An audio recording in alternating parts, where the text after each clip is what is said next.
بسم اللہ الرحمن الرحیم۔ السلام علیکم ورحمۃ اللہ وبرکاتہ۔ ناظرین، میں اسلامک اسکالر کی جانب سے آپ سے مخاطب ہوں۔ کیسے ہیں ناظرین؟ امید کرتا ہوں کہ آپ حضرات بالکل ٹھیک اور صحت مند زندگی گزار رہے ہوں گے، ورنہ آج کل کے حالات کے اندر کتنی زیادہ ٹینشن اور پریشانی کے عالم میں بہت سے دوست اس وقت مبتلا ہیں۔ آج کی جو ویڈیو میں لے کر آیا ہوں وہ تھوڑی میرے اور ٹاپکس سے ہٹ کر ہے تھوڑی سی، لیکن اس بارے میں بات کرنا بھی بہت ضروری تھا، اور وہ ہے کہ کورونا کی صورتحال پاکستان کے اندر کیسی ہے، یہ بیماری کیا ہے، کیوں ہے، وغیرہ وغیرہ۔ دوستو، ملک بھر میں کورونا کے مصدقہ مریض آج 26 مئی 2020 تک 57,800، جبکہ اس مرض سے جاں بحق افراد کی تعداد 1200 تک جا پہنچی ہے۔ National command and operation centre کے جاری کردہ اعداد و شمار کے مطابق گزشتہ 24 گھنٹوں کے دوران ملک بھر میں کورونا کے 7,260 ٹیسٹ کیے گئے، جبکہ 1,356 میں اس کی تشخیص ہوئی ہے، جس کے بعد ملک میں کورونا وائرس کے کیسز کی تعداد 57,800 ہو گئی ہے، جن میں سے کورونا کے 18,500 مریض صحت یاب ہو چکے ہیں۔ گزشتہ 24 گھنٹے میں کورونا کے مریض 1,360 کیسز رپورٹ ہوئے، جس کے بعد ملک میں کورونا کیسز کی تعداد 57,800 ہو گئی۔ اب تک پنجاب میں 20,654، سندھ کے اندر 22,950، خیبر پختونخوا میں 8,200، بلوچستان کے اندر 3,500، اسلام آباد میں 1,850، گلگت میں 650، جبکہ آزاد کشمیر میں 211 کیسز رپورٹ ہوئے ہیں۔ کورونا کا شکار مزید 30 افراد آج خالق حقیقی سے جا ملے ہیں، جس کے بعد ملک بھر میں کورونا وائرس سے جان بحق افراد کی تعداد 1200 ہو گئی۔ سب سے زیادہ اموات KPK میں ہوئی ہیں، جہاں 408 افراد جان کی بازی ہار گئے۔ سندھ میں 370، پنجاب میں 352، اسلام آباد میں 17، گلگت بلتستان میں 8، بلوچستان میں 41 اور آزاد کشمیر میں 2 افراد جان بحق ہو چکے۔ دوستو، کورونا وائرس کی احتیاطی تدابیر لازمی اپنائیں، تاکہ یہ اوپر کے اعداد و شمار جو اب میں نے آپ کے سامنے بتائے ہیں یہ بھی نہ ہوتے اگر ہم احتیاطی تدابیر اپناتے۔ کورونا وائرس کے خلاف احتیاطی تدابیر اختیار کرنے سے اس وبا کے خلاف جنگ جیتنا ممکن ہے۔ بند کمروں میں AC چلا کر بیٹھنے کی بجائے پنکھے کی ہوا میں بیٹھیں۔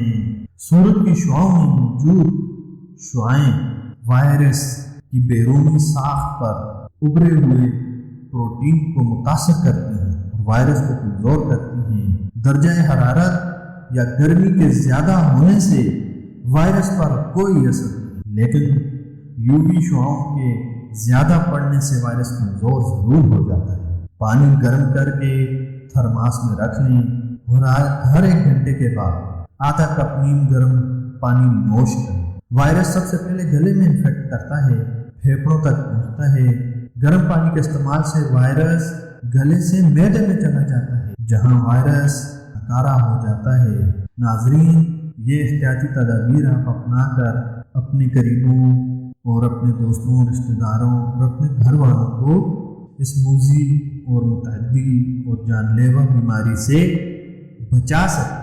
اللہ رب العزت نے جو بیماری بھیجی ہے تو اس کا علاج اور اس کی احتیاطی تدابیر کر کے بچا جا سکتا ہے۔ اللہ نے انسان کو عقل عطا فرمائی ہے کہ اس عقل کو استعمال کرتے ہوئے اپنے آپ کو بچائے۔ یہ جان تو ہماری اپنی نہیں ہے، یہ جان تو اللہ رب العزت کی دی ہوئی امانت ہے جس کا ہم نے خیال رکھنا ہے۔ اپنی جان کا خیال رکھنا فرض ہے، اپنی جان کو بچانا فرض ہے۔ اگر شیر آ جائے سامنے تو انسان آنکھیں بند کر کے نہیں بیٹھ جاتا، بلکہ اپنی مکمل کوشش کرتا ہے کہ میں یہاں سے کسی طریقے سے بھاگ جاؤں۔ وہاں پر انسان کچھ نہ کچھ ہیلے بہانے کرتا ہے، تو یہاں پر جو ہے وہ کھلے عام میں دیکھ رہا ہوں، سن رہا ہوں کہ ہمارے ملک کے اندر بالکل بھی اس مسئلے کو عوام سیریس نہیں لیتی۔ آج میں جو ویڈیو بنائی وہ اس بارے میں بہت سوچ و وچار کے بعد بنائی ہے کہ میری بات سن کر شاید کوئی نہ کوئی میرا بھائی، میرا دوست، میرا جاننے والا، میرا نہ جاننے والا، کوئی نیا سبسکرائبر، کوئی نیا ویور میری اس التجا کو سن لے اور اس پر عمل کر لے، تو شاید اس کی اپنی جان بھی بچ جائے اور شاید اس کی گھر والوں کی اور دوسرے مسلمان بھائیوں کی جان بچ جائے اور وہ اس سے محفوظ ہو جائے۔ میرے بھائیوں، دوستوں اور بزرگوں اور سننے والی ماؤں اور بہنوں، میری آپ سے یہی گزارش ہے کہ میرے اس چینل کو لازمی سبسکرائب کریں اور ساتھ لگے بیل کے آئیکن والا جو بٹن ہے اس پر لازمی کلک کریں تاکہ میری آئندہ آنے والی جو ویڈیوز ہیں وہ آپ تک ڈائریکٹ پہنچ جائیں۔ ہمارا چینل اصل میں اسلامک اسکالر ہے، اس میں شریعت کے مطابق ویڈیوز ہم لے کر آتے ہیں، کوئی غیر شرعی ویڈیو نہیں ہوتی۔ یہ ویڈیو شریعت کے مطابق ویڈیو میں نے بنائی ہے کہ اسلام ہمیں اپنی جان بچانے کا ہی درس دیتا ہے، نہ کہ کنویں میں چھلانگ لگانے کا۔ ایون کہ خودکشی کرنا بھی حرام ہے، کیونکہ انسان کی اپنی مرضی اپنے جسم پر نہیں ہے، بلکہ یہ جسم اللہ کا ہے اور اللہ نے ہی اس کے اوپر جو قانون نافذ کیا ہے وہی عمل پیرا ہوگا۔ اور اپنی اس بنائی ہوئی ویڈیو کو میں آپ سے گزارش کروں گا کہ اس کو زیادہ سے زیادہ شیئر کریں، سبسکرائب کریں اور لائک کریں تاکہ دوسرے بہن بھائی بھی آپ دوسروں تک پہنچائیں گے تو آپ کو بھی صدقہ ملے گا۔ صدقہ جاریہ ہے، یہ ایک صدقہ جاریہ ہے جو کہ چلتا رہے گا۔ میں آپ رہیں نہ رہیں، ثواب آپ کو چلتا رہے گا دوسروں کی وساطت سے۔ تو اجازت چاہتا ہوں، امید کرتا ہوں آپ کو ویڈیو اچھی لگی ہوگی اور یہ بھی امید کرتا ہوں کہ آئندہ آنے والی ویڈیوز انشاءاللہ وہ بھی آپ ضرور دیکھیں گے۔ تو اجازت چاہتا ہوں، اللہ رب العزت آپ کا حامی و ناصر ہو۔ السلام علیکم ورحمۃ اللہ وبرکاتہ۔